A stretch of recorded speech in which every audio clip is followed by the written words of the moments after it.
Hey everybody out there, this is Seto, and today for you guys I'm going to be profiling for you my Egyptian God deck. Now some of you guys may be wondering what the heck is an Egyptian God deck.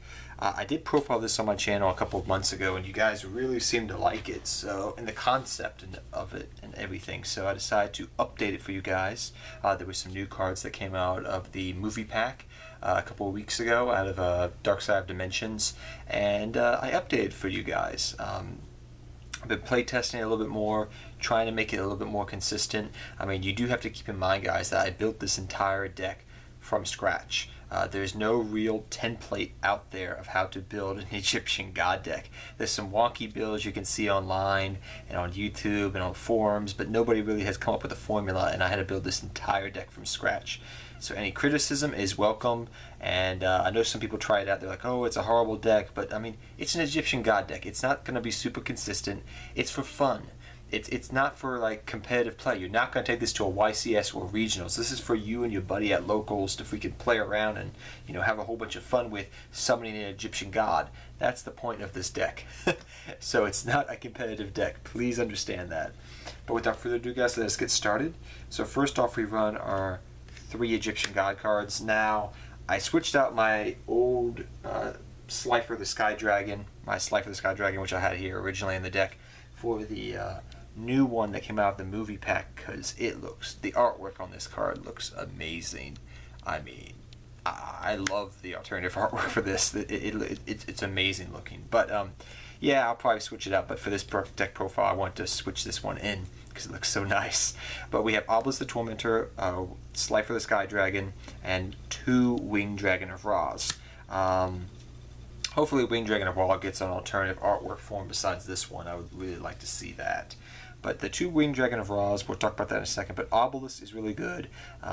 You could literally, if you wanted to build this deck more specifically like Obelisk the Tormentor deck, you could take these 3 out and some of the other cards and just make it Obelisk the Tormentor. If you wanted to make this deck specifically the Winged Dragon of Ra, you take these 2 out, you put a 3rd Winged Dragon of Ra in the deck, and maybe change a couple things up.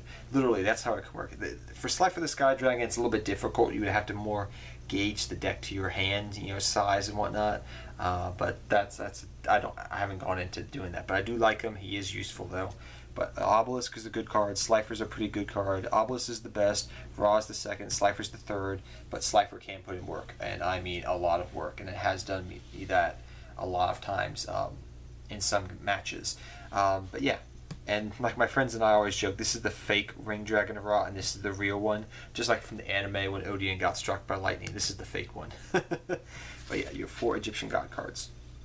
Now, even though, like I said, this deck does focus around the you know, Egyptian God cards, you do run some of the other cards because Ra has more of an archetype built around it nowadays, so to speak, and it comes in handy a lot. So that's the reason I run 2 Winged Dragon of Ra's in the deck, is because the fact of the matter is Winged Dragon of Ra needs interactions with these cards here.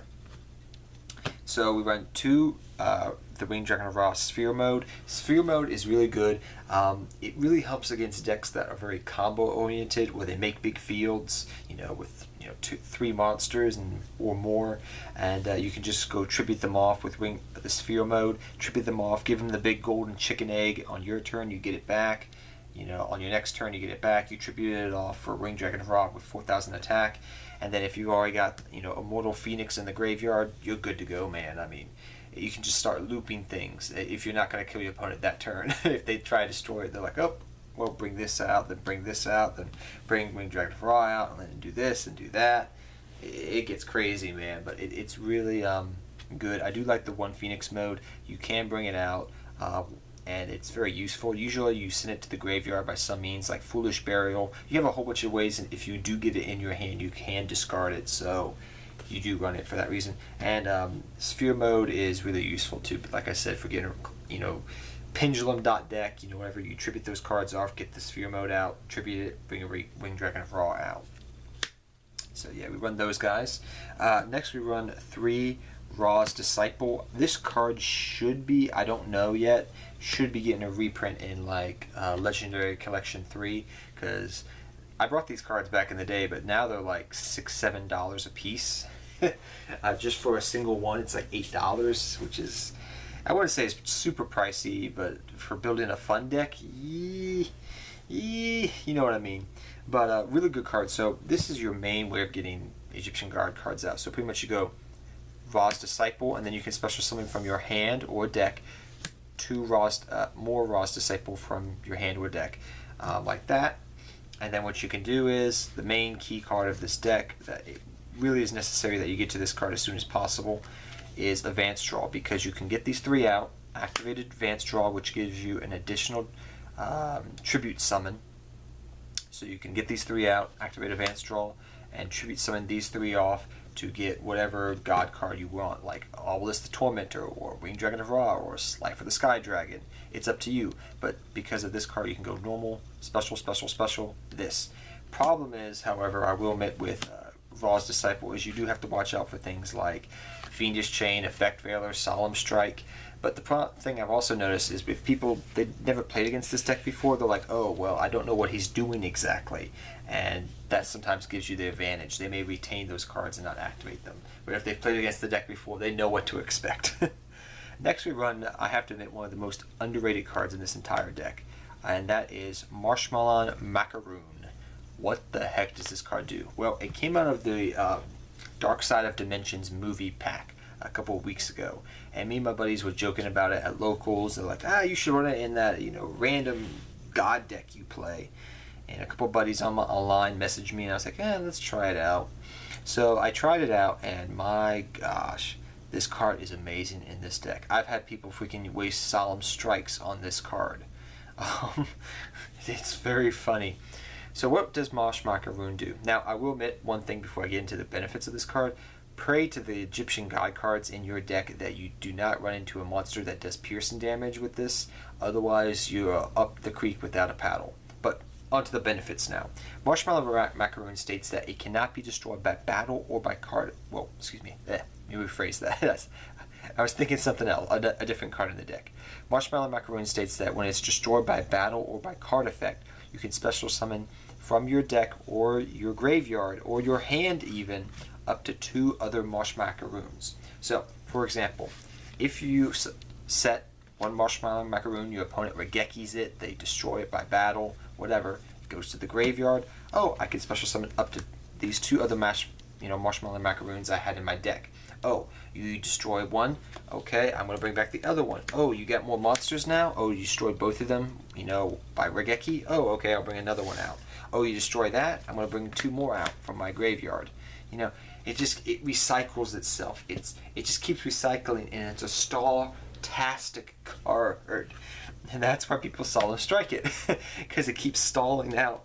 And, as long as you don't run into a big piercer, you can stall out for some time once you get the engine going. It takes a little bit of going. It's a little bit slow at first, but once you get the engine going, you're good to go, man. And the thing is, once you get the 2 Marshmacarons in the graveyard, or just 2 of them, or you have one in your hand, you have 2 in your deck, and you summon the other one, and then it gets destroyed. Once you get that going, you're really good to go, because you get 2 free tribute monsters on the field. And what you can do is, if you have another monster on the field, like Aroma Jar or Ra's Disciple, Aroma Jar, or you could even have a trap card like the First of the Monarchs, which we'll talk about later. You can easily just go for a tribute summon of a god card like that. It's really easy, and it stalls out in the deck. It's such an underrated card. You may think, oh my gosh, what the heck? Egyptian God cards love macaroons now? This looks like Digimon Poo, if you remember the first season of Digimon back in the day. I didn't think this card would be good, but once I played the deck enough online and just with friends and whatnot, I found that this card was amazing in this deck.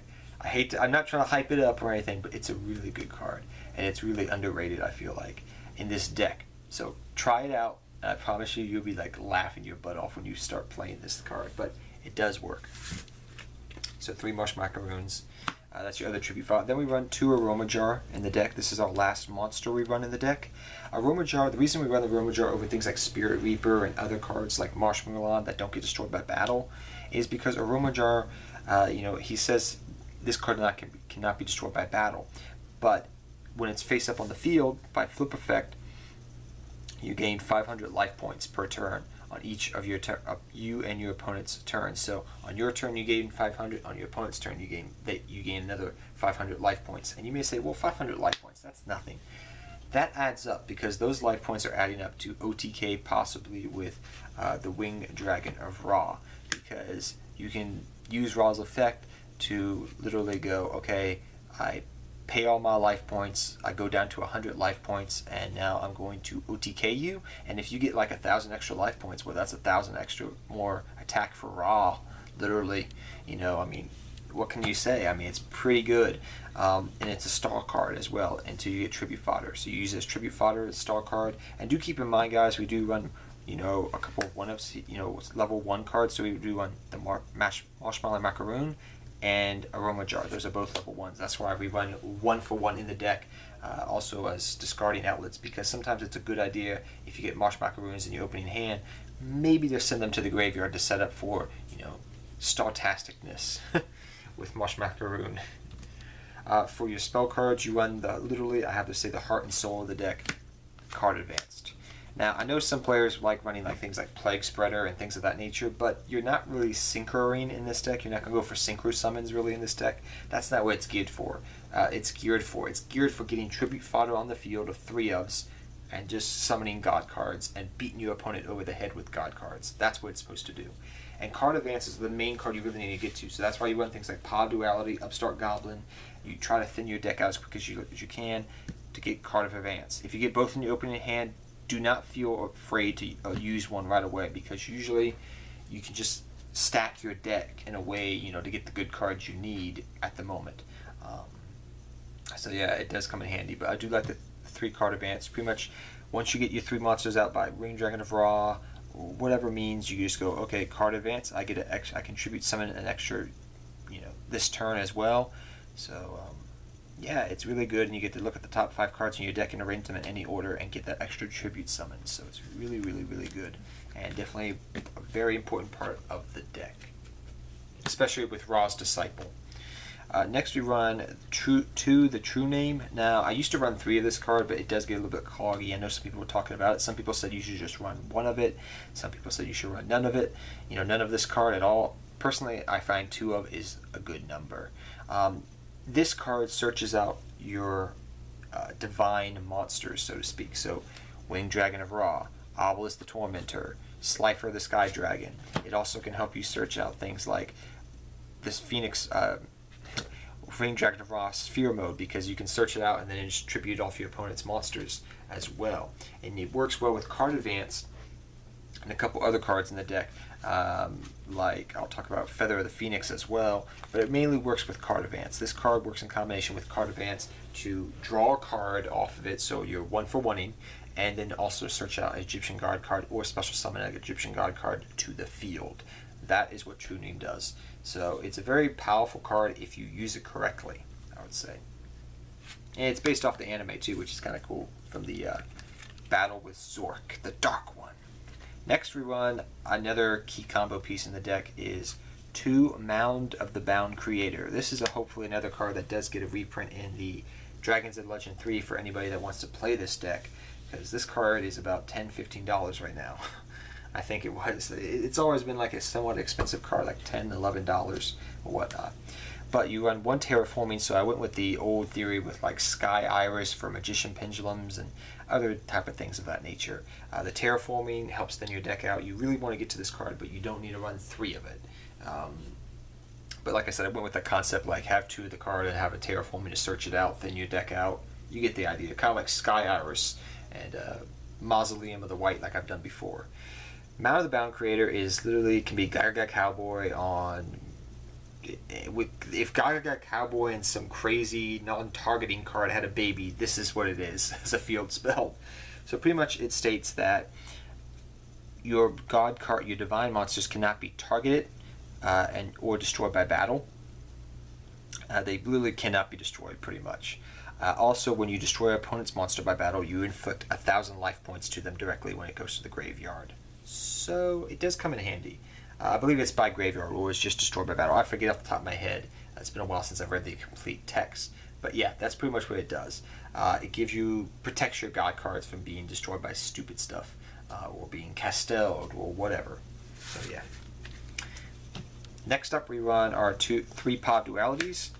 Consistency, consistency, consistency in this deck. You do special summon, but you do need to set up in your hand the cards you need to go off. So 3-pop duality is staple in this deck, really. 2 Twin Twister. Clear the back row for your God cards. You don't mind sending dead cards in your hand to the graveyard to blow up your opponent's back row to pave the way for your Egyptian God cards. This deck does have some discarding outlets if you get cards in your hand you don't need. So 2 Twin Twister. Next we run for some one-ups here. I'll talk about very quickly some just generic ones. A Feather of the Phoenix. This can help discard this and then add it back to the top of your deck if you draw it in your opening hand, which is kind of nice, but that's not the main reason we want it.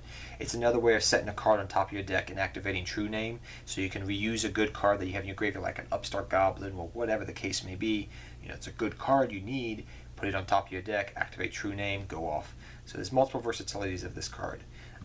Rank Up Magician, the 7th one. Because you can stack your deck, I run this card, and it wins you so many duels. It's like a ace in the hole. It's a backup plan, and it has won me games straight up. So I definitely like this card as a one-of in the deck.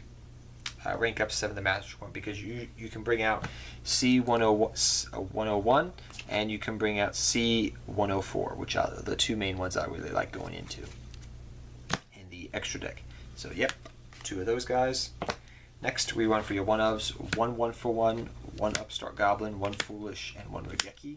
I know you may be saying to yourself, well, Seto, you have all these cards that discard and everything.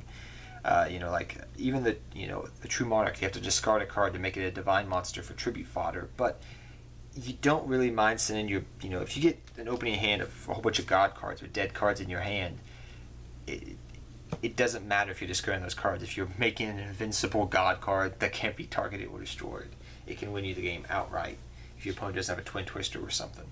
But back on point. Regeki clears the board. Foolish, you can either send Marshmacaron, believe me, sometimes you do it, or mainly you're going to be sending to the graveyard your one-of card in your deck in the form of the Winged Dragon of Ra, Immortal Phoenix. That's the main thing you're going to send to the graveyard. But also, Marshmacaron is another target I use sometimes. 1-for-1 for Aroma Jar and for Marshmacaron. Discard a card, get that card on the field. It's a card I'm just testing. I'm play testing it right now. I've only been trying it out for a week. It comes in handy, it works well, but more play testing would need to be done. You have a couple of rank 1s, extra tribute fodder on the field, it works. But more play testing would need to be done for 1-for-1. But Upstart Goblin, then your deck out as well. So basic cards there. For your trap lineup, you run a couple of traps for protection and whatnot. The main one you run, though, is the first of the Monarch. This came out of the Monarch structure deck.